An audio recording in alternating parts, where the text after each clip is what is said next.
주옵소서. 아멘. 아멘. 오늘 함께 보실 말씀은 욥기 1장의 말씀입니다.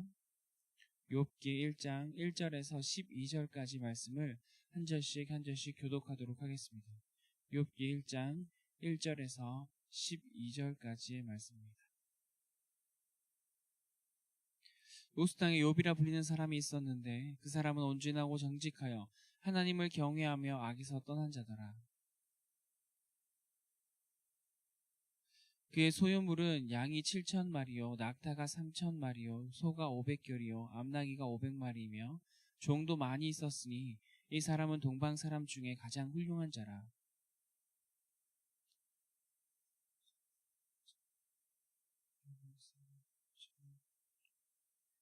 그들이 차례대로 잔치를 끝내면 욥이 그들을 불러다가 성결하게 하되 아침에 일어나서 그들의 명수대로 번제를 드렸으니 이는 욥이 말하기를 혹시 내 아들들이 죄를 범하여 마음으로 하나님을 욕되게 하였을까 함이라.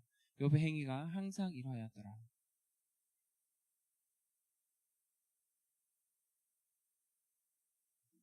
여호와께서 사탄에게 이르시되 내가 어디서 왔느냐. 사탄이 여호와께 대답하여 이르되 땅을 두루 돌아 여기저기 다녀왔나이다.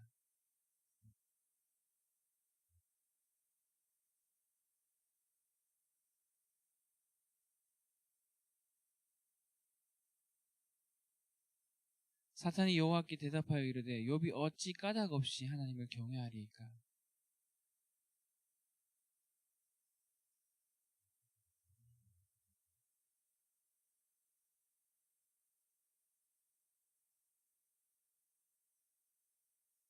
이제 주의 손을 펴서 그의 모든 소유물을 치소서. 그리하시면 틀림없이 주를 향하여 욕하지 아니하겠나이까.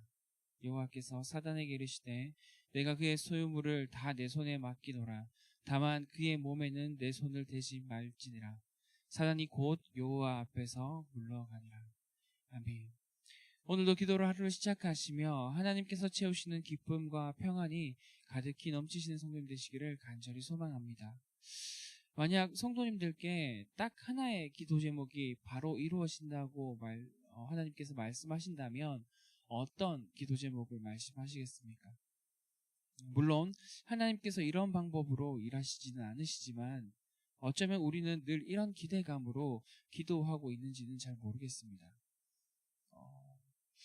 하나님 이것만 하나만 응답해 주십시오 하며 또 잊어버리고 또 시간이 지나 하나님 이것 하나만 응답해 주십시오 하고 또 잊어버리며 우리가 늘 늘어놓는 기도는 대부분 이 땅을 살며 쉽게 마주할 수 있는 걱정거리는 아닌지 생각해 보게 됩니다. 그런데 성경은 말합니다. 너희 중에 누가 염려함으로 그 길을 한 자라도 더할 수 있겠느냐. 염려로는 아무것도 할 수 없다고 말하지만 우리는 늘 염려를 기도하고 있는 모습을 자주 발견하게 되는 것 같습니다. 그래서 우리는 베드로전서 5장 7절을 기억하는 것이 참 중요한데 너희 염려를 다 주께 맡기라 이는 그가 너희를 돌보심이라 라고 말합니다. 우리가 염려할 필요가 없음은 하나님께서 우리를 돌보시기 때문이라 이야기하고 있습니다. 오늘부터 새롭게 욥기를 살펴볼 텐데 욥기를 시작하며 우리의 염려 또 걱정거리를 돌아본 이유는 어쩌면 우리의 믿음의 이유가 여기에 있을 수도 있기 때문입니다. 늘 우리가 신경 쓰고 마음 쓰는 곳에 우리는 신앙이 좌지우지 될 때가 있습니다. 곧 내 걱정거리의 결과가 어떻게 되는지에 따라서 우리의 신앙의 척도가 드러날 수 있다는 것입니다. 그래서 우리는 늘 더 깨어서 주의를 해야 합니다. 그래서 실제로 앞서 읽었던 베드로전서 5장 7절 말씀에 이어지는 말씀을 보면 내 염려를 다 주께 맡기라 이는 너희를 돌보심이라 라는 말씀 뒤에 근신하라 깨어라 너희 대적 마귀가 우는 사자와 같이 두루 다니며 삼킬 자를 찾나니 라고 말합니다. 사단은 우리의 염려를 우리의 걱정을 가지고 논다는 것입니다.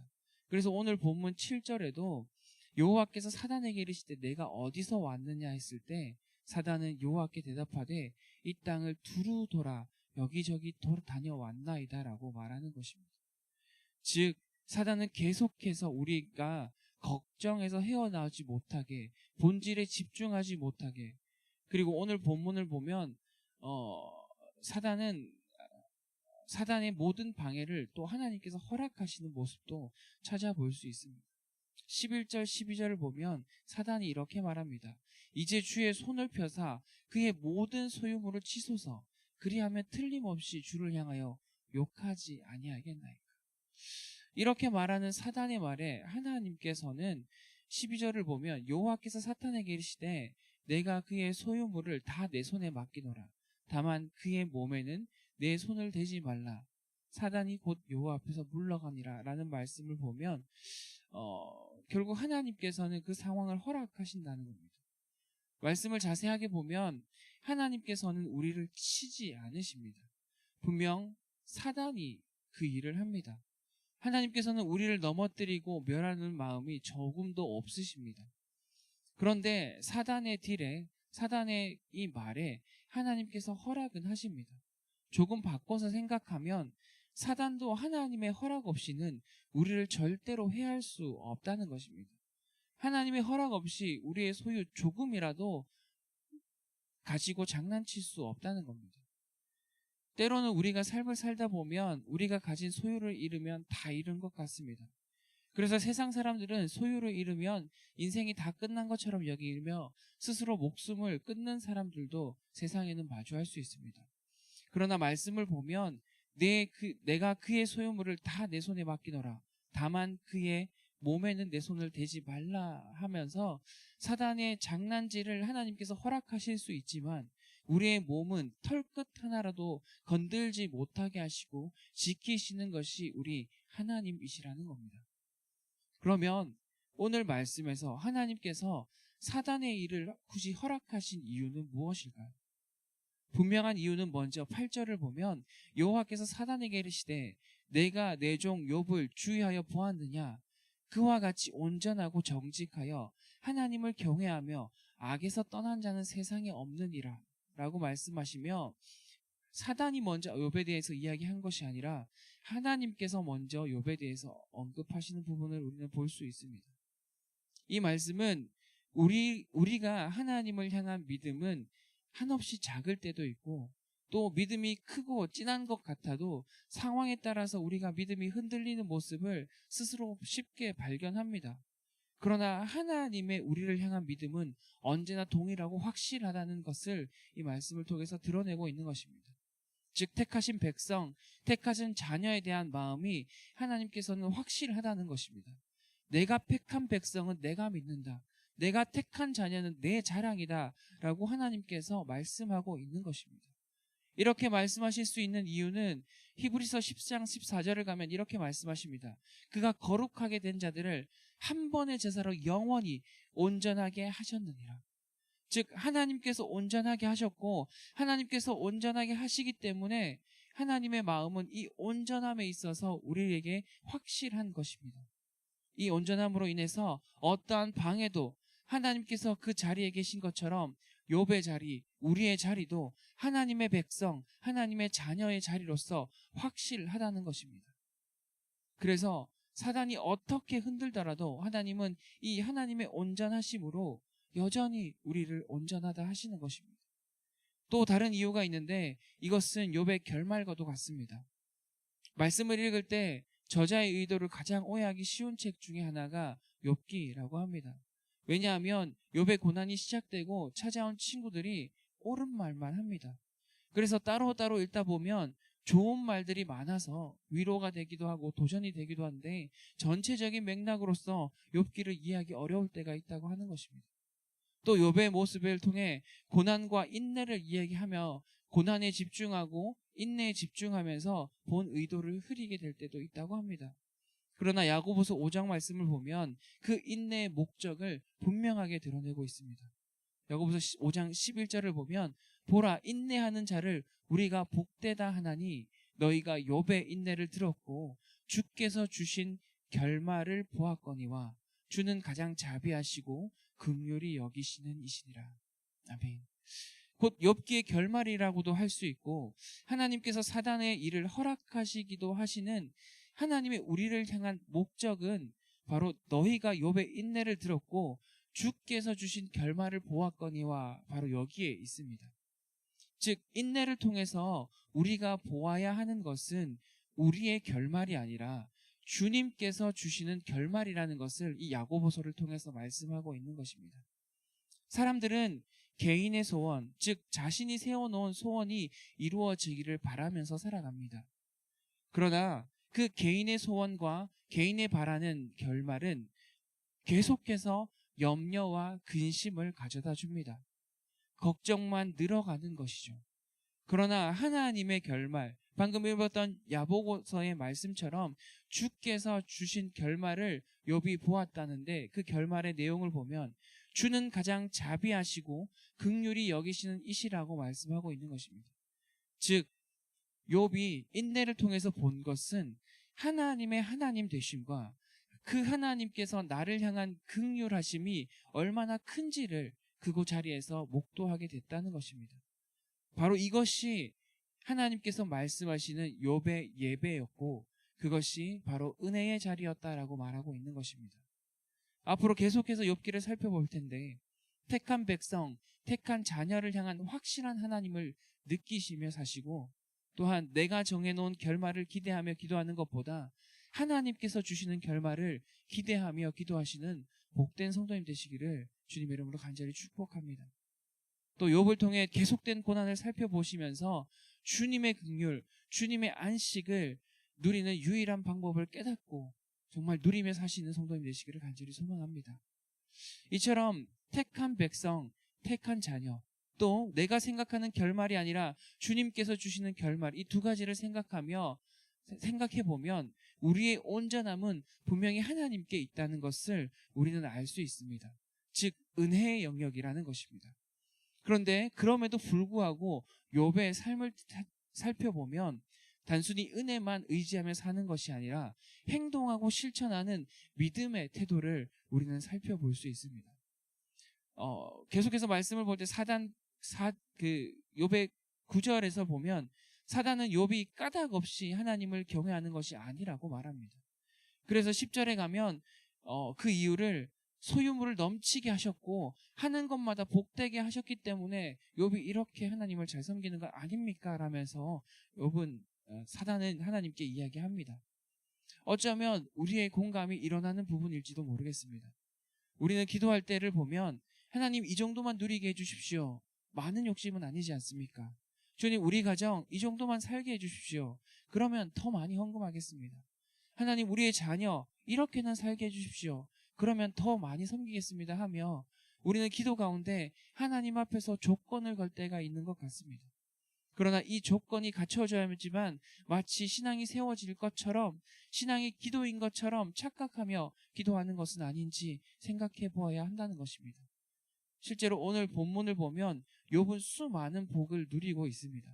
그래서 우리도 신앙의 기반이 이렇게만 되면 주님 저 열심히 섬길 수 있습니다라고 기도하는지도 모르겠습니다. 그러나 신앙의 기반은 절대 그러한 이유가 될 수 없습니다. 실제로 욥이 누리고 있는 복을 보면 2절에 보면 자녀의 복입니다. 자녀가 수없이 많습니다. 사람들이 자녀를 키울 때 또 돈 걱정을 하는데 자녀를 많이 낳지 못하는 이유를 돈 걱정을 하며 이야기를 하는데 자녀를 풍족하게 키울 수 있는 소유물도 넘칩니다. 3절을 보면 가축 얼마나 많은지 그 수를 늘어놓고 있으며 그 가축뿐만이 아니라 그 가정을 돌아보는 종도 많이 있다라고 늘어놓고 있습니다. 그리고 동방에서 가장 훌륭한 가장 큰 자라고 말하듯이 이 부함과 이 훌륭함을 표현하고 있는 것입니다. 그러나 하나님께서 사단에게 그 소유물을 빼앗기를 허락하셨던 것을 보면 욥의 믿음의 뿌리는 거기에 있지 않았다는 것입니다. 그러면 욥의 신앙의 뿌리는 도대체 어디에 있을까요? 욥기 13장에 가면 욥의 기도가 나오는데 욥의 답답함을 토로하는 장면이 있습니다. 그런데 그 답답함이 어디에 있냐 하면 바로 하나님이 느껴지지 않음에 있습니다. 하나님께서 사단에게 고난을 주는 것을 허락하시고 욥이 답답함이 느끼기 시작했을 때를 살펴보면 13장 22절에서 그리하시고 주는 나를 부르소서 내가 대답하리이다. 혹 내가 말씀하게 하옵시고 주는 내게 대답하옵소서. 나의 죄악이 얼마나 많으니까 나의 허물과 죄를 내게 알게 하옵소서. 주께서 어찌하여 얼굴을 가리시고 나를 주의 원수로 여기시나이까. 이렇게 말하며 나를 부르소서 내가 말씀하게 하옵소서 주는 내게 대답하옵소서 하심하며 하나님의 부르심, 하나님의 말씀하시짐이 들리지 않는 그 답답함을 기도하고 있는 것입니다. 또 나의 죄악이 얼마나 많으니까 하며 여전히 내가 깨닫지 못하는 죄가 있다면 내 허물과 내 죄를 제발 좀 깨닫게 해줘서 이것을 회개하고 주님과의 이 답답한 관계를 해결하게 해달라고 기도합니다. 또 주께서 어찌하여 얼굴을 가리시고 하며 주님께서 저를 피하시는 것 같습니다. 주님께서 원수처럼 저를 여기시는 것 같습니다 하며 이 답답함을 호소하는 것이 바로 욥의 기도였습니다. 이렇게 사단이 욥을 시험하는 동안 욥은 하나님과 단절된 느낌을 받는 것이 너무나도 힘들었던 겁니다. 곧 욥의 신앙의 뿌리는 하나님과의 관계에 있었다는 것입니다. 이것을 더 자세하게 살필 수 있는 부분이 바로 5절입니다. 그들이 차례대로 잔치를 끝내면 욥이 그들을 불러다가 성결하게 하되 아침에 일어나서 그들의 명수대로 번제를 드렸으니 이는 욥이 말하기를 혹시 내 아들들이 죄를 범하여 마음으로 하나님을 욕되게 하였을까 함이라. 욥의 행위가 항상 이러하였더라.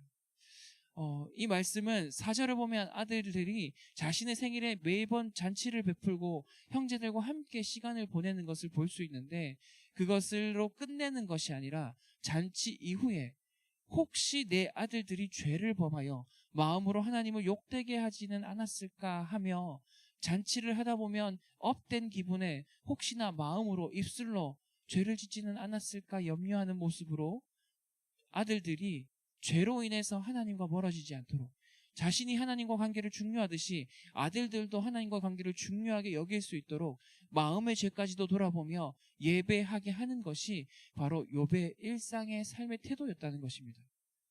마지막 말씀을 보면 5절 마지막을 보면 욥의 행위가 항상 이러했다라고 표현하고 있습니다.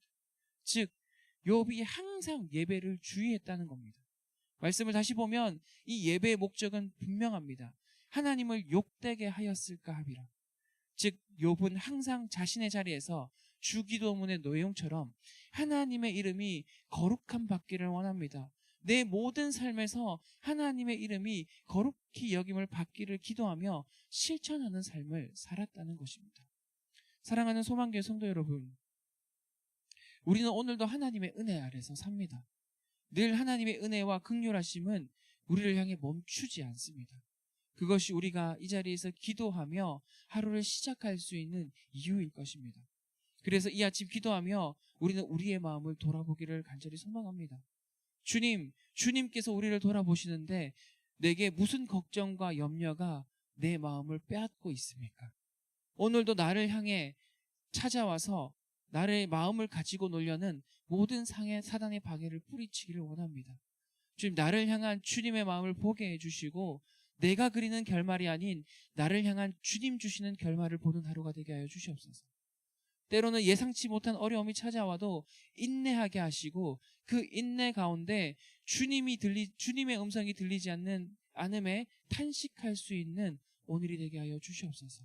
이렇게 기도하며 오늘도 하나님과 깊이 교제하고 하나님의 거룩하신 이름을 내가 서 있는 세상에서 거룩함 여김 받을 수 있도록 그 이름의 가치를 지켜내는 성도님의 하루가 되시기를 간절히 소망합니다.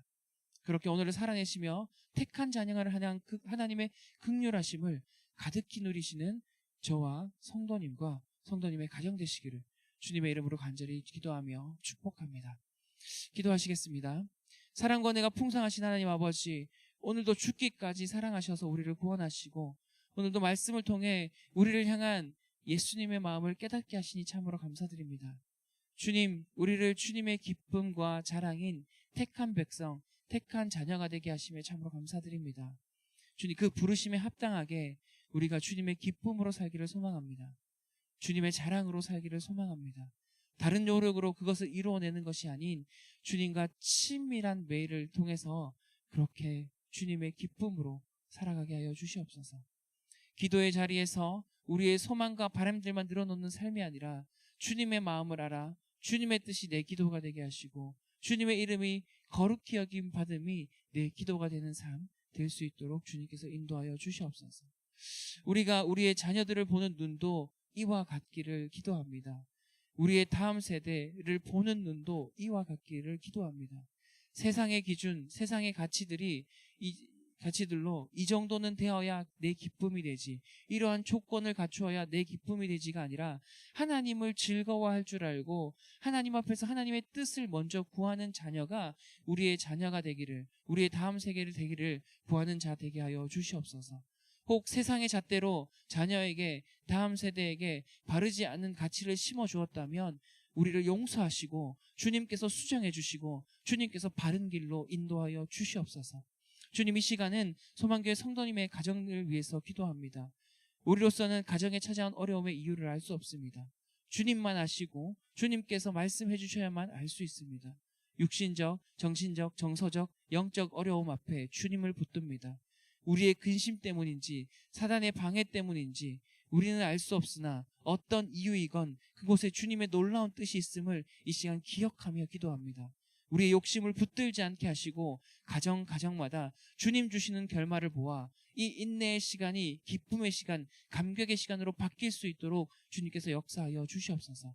그리하여 더욱 진하게 예배하는 모든 소망 가정들 될 수 있도록 주님께서 역사하여 주시옵소서. 오늘도 우리에게 말씀하셔서 하나님의 하나님 되심을 보게 하시니 감사와 찬양을 올려드립니다. 오늘도 하나님의 뜻 가운데 우리를 건강하게, 우리를 온전하게 자라게 하실 줄 내가 믿사옵고 이 모든 말씀 우리를 사랑하시는 우리 구주 예수 그리스도의 이름으로 기도드립니다. 아멘.